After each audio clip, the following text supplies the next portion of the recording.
but I want to know what Craig thinks, because there's so many comments about the Whitecaps, and they've got so much going on. They've got, hey, they're trying to sell. They need a new coach, and I'm sure it's, one of the top stories in sports out there right now. It seems like people are on the negative tilt on this. So I'm going to just read some of the comments. Baldwin, 7042. Unless the new owners are part of a multi-club network, the Whitecaps will leave the city. Like, here's a positive one, though. Michael Bublé. I don't know. Why are we skipping through that? Like, why would it have to be a multi? Oh, I was going to read a couple and then give you the tone. But you do whatever you produce anything you want. Wow. Michael Bublé and two billionaire friends buy the Whitecaps, keep it in Vancouver, start buying Fraser and Thompson whiskey, Bublé's booze. There you go. And then the other one was this big one. Derek Cockrum. This big one. There you go. Cockrum. So I'm just gonna read. Yeah, the Whitecaps lost something like $14 million in 2023 and had the lowest revenue in the league. Forbes thinks they are worth $420 million. Meanwhile, the 49ers Enterprises just bought Leeds United for $220 million. It makes no sense. The Whitecaps will reappear as a CPL team and boss the league with their extensive academy program and huge season ticket base. And I'll be happy to support that team. So and then the last one was at T.Twyfic. I want a coach that sure. That's the wrong one. Anyways, Craig, you're a Vancouver native or a BC native. Is it this all doomsaying? Like, is this bound to happen? Well, unless there's something done politically and there's a stadium and there's an opportunity there, because they're trying to put some pressure on the politicians to make that happen and to see if they have any ambitions in keeping the team in Vancouver. But if that doesn't happen, I think the team's gone. Wow.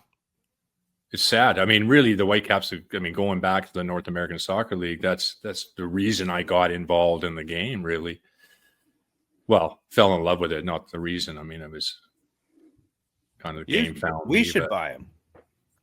Maybe we should buy him. Tell you what, can you imagine back when Toronto FC got it for $10 million? If you said, yeah, throw in $1 million and own 10% with it. They're talking about losses, but the franchise fees just go up and up and up. Yeah, so the equity in the team, right? Going to get caked in here. Like there's not a problem there financially for him. But it's kind of, and I don't know why I'm making this analogy, but I think it makes sense. But it's kind of like home ownership in Canada. It's expensive to get in, but the equities continues to be there. And so on a professional level, if you already have the buy-in and the ease of kind of creating the investment, having the investment already ready to go, the valuation, sports teams' valuations are one of the biggest movers in the financial sector. Everyone, all the rich people are buying into it because it's kind of the opium of the masses nowadays. From NFL to Premier League, it's an escape, and it kind of keeps everyone from looking at the real problems of the world. Anyways, I just don't think that resonates with Canadian soccer, unfortunately. No, outside top leagues, big sports south of the border, but Canadian soccer doesn't. No, there's not a billionaire sitting there waiting to invest. But that's my point. They're going to have all these other companies, financial institutions lining up, outside of Canada. And that's the biggest thing. Yeah. And that's not a good or bad thing. That's just a reality. When you do have 49ers, like how many teams now are owned by American hedge funds or investment funds in Europe, right? Like it keeps growing.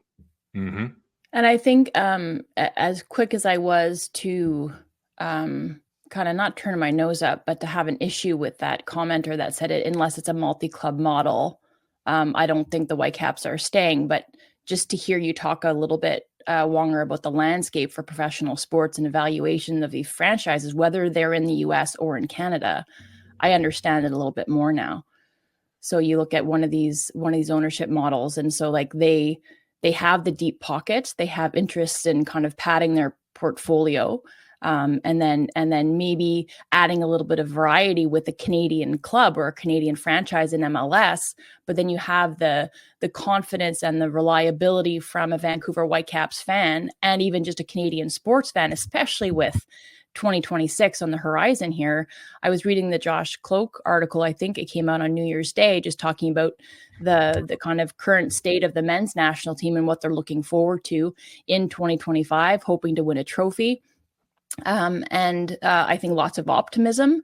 But at the same time, when you look at these MLS franchises, the ownership of MLSE and where that's going, and now that Rogers has 75% of the stake, the uncertainty that's always there with the Saputo family, and then now adding the Whitecaps into the mix. Like if that franchise, like the Canadian franchises in MLS, go from 3 to 2, I mean, that makes kind of our Canadian soccer landscape all the more tenuous as we welcome the World Cup, right?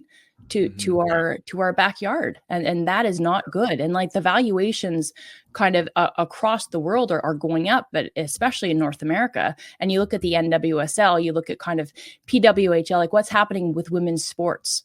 NSL 99 days from kicking off in Canada, which is really exciting. And we're on the verge of something, I think, we're already there with women's sports, but I think you're seeing kind of the payoff of investment, like not ROI maybe immediately, but as you're saying, Wonger, like if you have a stake, or you were saying, Forrest, like you invested way back when, like the new expansion franchise for NWSL in Denver, the buy-in was $110 million.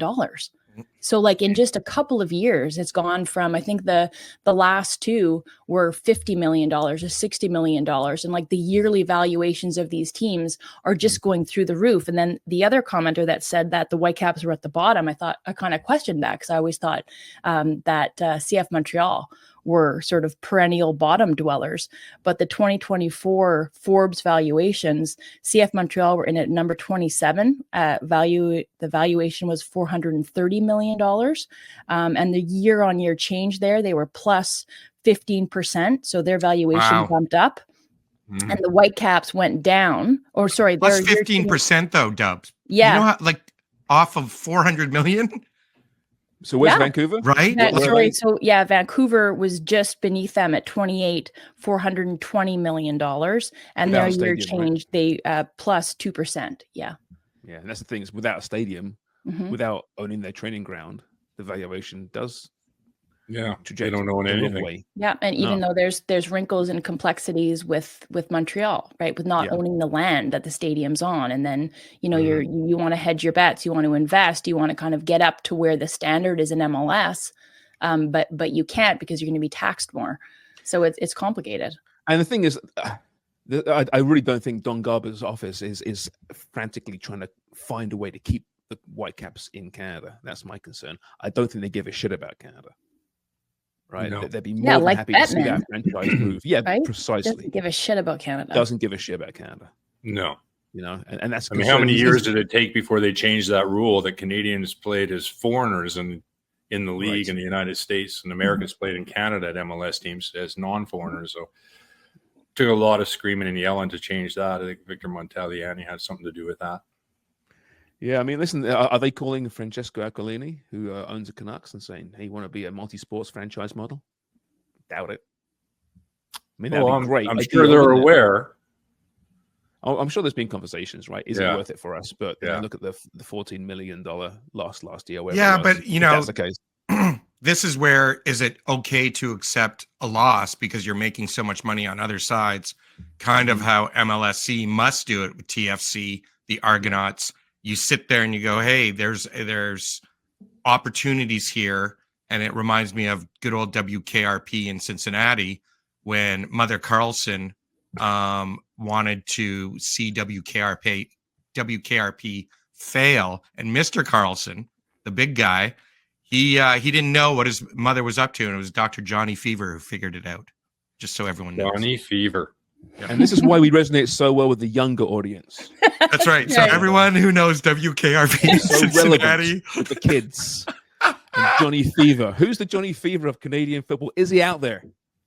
Is he out there waiting? fair Who enough. would it be? Is Johnny? Who would that be? There's got to be someone that kind of strikes a chord. Slick. Not that I can remember. Johnny I didn't Fever watch- wasn't slick. He I was didn't he was a grub. Oh, was he it? was Okay, like you know a what? s- I don't think I've ever watched WKRP. You should. Are you- Sounds. His Are you name's Johnny thinking of Fever. the Fawns, Sharms? What's that? Are you thinking of the Fawns? I might be. So I'll take Hey. 70s sitcoms for 800, please. Yeah. Somebody to fix the jukebox, somebody to buy the Whitecaps. Maybe it's the same person. Who's Ralph the Mouth? Who's going to jump the shark? That may have happened already. That's right. We've done it already. But Craig, We you have have. some buddies out there who are still attached to other entities out there, like at CPL. Like, have you heard from any of them about how they're feeling about what's going on? No. Hmm. I don't think, I mean, from a CPL standpoint, I mean, they'd be cheering for the Whitecaps to leave. I don't think that would have a massive impact on CPL regardless. I think it's better that they're there. I agree.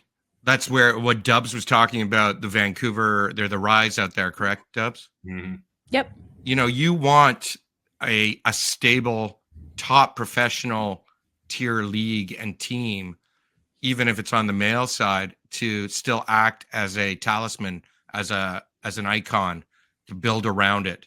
And I find that, you know, we are heading into that millionaire world where money talks and that's it. Yeah, Yeah. we need a Michelle Kang of the world. Who's buying Yes, I Lyon. remember. She's got another team like in the women's championship. She owns the Washington Spirit. She gave $1 million to US rugby. Like, she's this benefactor who cares deeply about women's sports and is investing and is doing so the right way, like giving with the women's sport and women's soccer or rugby, whatever it is, the proper resources so they can have success. And she's in Where's it her for money the from? investment. Where's that money from? I'm not sure. It's either there's Sex a trafficking. proposal- Wait, whatever it takes, right, to grow the sport. You can see why there's no relegation in Major League Soccer when you see those rights fees going up and you see what Leeds United's going for. And that why. system, as much as we love it from a sporting standpoint, there's a massive risk when you're buying football clubs in Europe. Yeah, But it's that's cost the other certainty thing. versus cost uncertainty. Yeah. But to your point, Craig, like that non-relegation, it means that it's the investment and the ROI is delivered all the way through, right? As long as you get the turnstiles moving, the merch going, your investment's going to go up. If Montreal has a 15% increase in valuation, that's huge. Huge.